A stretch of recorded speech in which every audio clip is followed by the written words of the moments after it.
ഇന്ന് ഈ വീഡിയോ ചെയ്യാൻ കാരണം എൻ്റെ കുറച്ച് തോട്ട്സും വ്യൂസും പറയാൻ വേണ്ടിയിട്ടാണ്.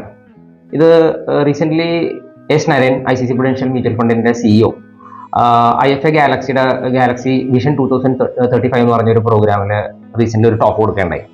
ആ ടോക്കിൽ അദ്ദേഹം പറഞ്ഞ കാര്യങ്ങൾ വാല്യുവേഷൻ കൂടുതലാണ്, SIP mid and small capital stop ചെയ്യണം, അങ്ങനെയുള്ള ഒന്ന് രണ്ട് കാര്യങ്ങൾ പറഞ്ഞു. അപ്പോൾ അത് കേട്ട കുറച്ച് ക്ലയൻസിന് അതുമായി ബന്ധപ്പെട്ട സംശയങ്ങളും, എനിക്ക് തോന്നുന്നു അവർ മിസ്ഇൻറ്റർപ്രറ്റ് ചെയ്തോ അല്ലെങ്കിൽ തെറ്റായിട്ടാണോ അവർ മനസ്സിലാക്കിയെന്ന് എനിക്കൊരു സംശയം. അപ്പോൾ അതൊന്ന് ക്ലാരിഫൈ ചെയ്യാൻ വേണ്ടിയിട്ടാണ് ഞാൻ ഈ വീഡിയോ ചെയ്തത്. ആക്ച്വലി അദ്ദേഹം പറഞ്ഞത് എന്താണെന്ന് വെച്ചാൽ, ക്യാപിറ്റൽ മാർക്കറ്റിൽ പിന്നെ എസ്പെഷ്യലി ഇക്വിറ്റിയിൽ ഇൻവെസ്റ്റ് ചെയ്യുന്നവർ mid and small capital valuation വളരെ കൂടുതലായതുകൊണ്ട് അതിൻ്റെ അകത്ത് ലംസം എമൗണ്ട് ചെയ്യരുത്. ഇപ്പോൾ SIPയും പറ്റുമെങ്കിൽ സ്റ്റാർട്ട് ചെയ്തതെന്നാണ് പുള്ളി പറഞ്ഞത്. കാരണം അത് വളരെ റിസ്കി അസറ്റ് ക്ലാസ് ആണ്, considering the it's historic value and all. പലരും ഈ പാസ്റ്റ് റിട്ടേൺ നോക്കിയിട്ട്, കഴിഞ്ഞ 2 കൊല്ലത്തെ 3 കൊല്ലത്തെ പാസ്റ്റ് റിട്ടേൺ നോക്കിയിട്ടാണ് ഇതിൻ്റെ അകത്ത് ലംസം എമൗണ്ട് പോലും ഇൻവെസ്റ്റ് ചെയ്യുന്നത്. 20%, 25%, 30% ആവറേജ് റിട്ടേൺ കണ്ടിട്ടാണ് ഇതിൻ്റെ അകത്ത് ഇപ്പോൾ ഇൻവെസ്റ്റ് ചെയ്യുന്നത്. എന്നാൽ ഇപ്പോൾ വാല്യുവേഷൻ വളരെ കൂടുതലായതുകൊണ്ടിട്ട് അതൊരു വളരെ റിസ്കി അസറ്റ് ക്ലാസ് ആണ്. പ്രോബ്ലി ചിലപ്പോൾ ഒരു നെക്സ്റ്റ് 5 ഇയേഴ്സോ അല്ലെങ്കിൽ 8 ഇയേഴ്സോ പോലും ചിലപ്പോൾ നല്ല റിട്ടേണോ അല്ലെങ്കിൽ ചിലപ്പോൾ നെഗറ്റീവ് റിട്ടേൺ പോലും അങ്ങനെ ചെയ്യുന്നവർക്ക് കിട്ടാം.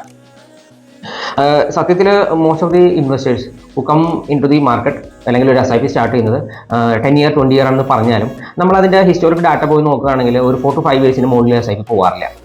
അപ്പോൾ അദ്ദേഹം പറയുന്നത് ഈ പറഞ്ഞ പോലെ തന്നെ 95 തുടങ്ങി 2002 വരെയോ അല്ലെങ്കിൽ 2006 തുടങ്ങിയിട്ട് 2013 വരെയോ ഈ mid and small cap return നമ്മൾ നോക്കുകയാണെങ്കിൽ നെഗറ്റീവോ അല്ലെങ്കിൽ റിട്ടേൺ ആണ്, റിട്ടേൺസ് കൊടുത്തിട്ടില്ല. അപ്പോൾ ഈ അങ്ങനെ ഇൻവെസ്റ്റേഴ്സ് ഷോർട്ട് ടൈമിലേക്ക് SIP സ്റ്റാർട്ട് ചെയ്യുന്നത് വളരെ റിസ്കി ആയിരിക്കും എന്നാണ് അദ്ദേഹം പറഞ്ഞത്. അദ്ദേഹത്തിൻ്റെ അദ്ദേഹം അതിൽ പറയേണ്ടായി വാല്യൂ ഡിസ്കവറി പോലുള്ള ഫണ്ടുകൾ 21 വർഷം കംപ്ലീറ്റ് ചെയ്തു, അതിന് 20% മുള്ള ആവറേജ് റിട്ടേൺ ഉണ്ട്. അപ്പോൾ എന്നാൽ ഈ 20 കൊല്ലം അതിൽ ഇൻവെസ്റ്റ് ചെയ്തിരിക്കുന്ന ആൾക്കാരെന്ന് പറഞ്ഞാൽ 1-2 പേരുള്ളൂ, അതിൽ കൂടുതലില്ല. അപ്പോൾ ആൾക്കാർ അങ്ങനെ പറയുന്നുണ്ടെങ്കിലും സ്റ്റാർട്ട് അത്ര നാൾ ഇൻവെസ്റ്റ് ചെയ്യാറില്ല എന്നാണ് പറയുന്നത്. അപ്പോൾ അങ്ങനെ ഇൻവെസ്റ്റ് ചെയ്യുന്നുണ്ടെങ്കിൽ മാത്രമാണ് അത് അട്രാക്റ്റീവ് എന്നാണ് പുള്ളി പറയുന്നത്. എൻ്റെ വ്യൂ പോയിന്റിൽ നമ്മൾ നമ്മുടെ ഒരു പോർട്ട്ഫോളിയോ, അതായത് ഓവറോൾ മാർക്കറ്റ് അനലൈസ് ചെയ്യുന്നതിന് പകരം നമ്മുടെ പോർട്ട്ഫോളിയോയിൽ ഫോക്കസ് ചെയ്തുകൊണ്ടിട്ടുള്ള അപ്രോച്ച് വേണം എന്നാണ് എൻ്റെ ഒരു അഭിപ്രായം. കാരണം നമ്മുടെ portfolio has to be according to അവർ risk appetite, age, return expectation and financial goal. അപ്പോൾ ആസ് ലോങ് ആസ് അതിൻ്റെ അകത്ത് നമ്മൾ റീസണബിൾ എക്സ്പോഷർ ആണ് അത് വെച്ചിരിക്കുന്നതെന്ന് വെച്ചാൽ ദർ ഇസ് നോ ഹാവ് ഇൻ കണ്ടിന്യൂയിങ് ദി സെയിം. ഒരു കുഴപ്പമില്ല കണ്ടിന്യൂ ചെയ്യാൻ. ആ എക്സ്പോഷർ ആ ഒരു പരിധിയിൽ കൂടാൻ പാടില്ല എന്ന് മാത്രമേ ഉള്ളൂ. ഇനിയിപ്പോൾ കൂടുതലുണ്ടെങ്കിൽ തന്നെ in case if you want to do a rebalancing it has to be done എന്നുള്ളതാണ് എൻ്റെ വ്യൂ പോയിന്റ്. ഇപ്പോൾ ആൾക്കാർ ഒരു 10 ഇയറോ 20 ഇയറിലോ ഒക്കെ SIP സ്റ്റാർട്ട് ചെയ്തിരിക്കുന്ന ആൾക്കാർക്ക് അല്ലെങ്കിൽ ഒരു 3-4 വർഷമായിട്ട് SIP പോകുന്നുണ്ടെങ്കിൽ അവർക്ക് സത്യം പറഞ്ഞാൽ ഇത് ആവറേജ് ചെയ്യാൻ പറ്റിയ സമയവും കൂടിയാണ്. കാരണം ഇപ്പോൾ ലാർജ് ക്യാപ്പിൽ ഒരു 10% കറക്ഷൻ വന്നിട്ടുണ്ട് മാർക്കറ്റിൽ, മിഡ് ആൻഡ് സ്മോൾ ക്യാപ്പിൽ ഒരു 15 to 16% കറക്ഷൻ വന്നിട്ടുണ്ട്. Even though its value still high historic average നോക്കുകയാണെങ്കിൽ. പക്ഷേ if your 10 year is 10 year 15 year 20 year definitely you need to continue because such opportunities of market correction will help you to average your purchasing prices.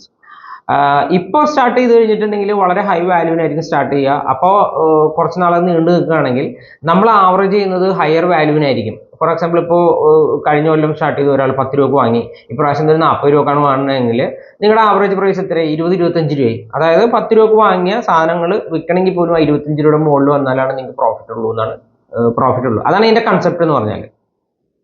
അപ്പോൾ long time ആണെങ്കിൽ 10 year 20 year kind of SIP definitely mid and small is definitely good. There is no harm in that. You need to continue the SIP. Only thing you have to stick and stay invested for such a long period. Otherwise നരേൻ്റെ market outlook വളരെ പോസിറ്റീവാണ്. ഇന്ത്യയെ സംബന്ധിച്ചിടത്തോളം macros are very good. Balance sheets of corporates and banks are very strong and stable.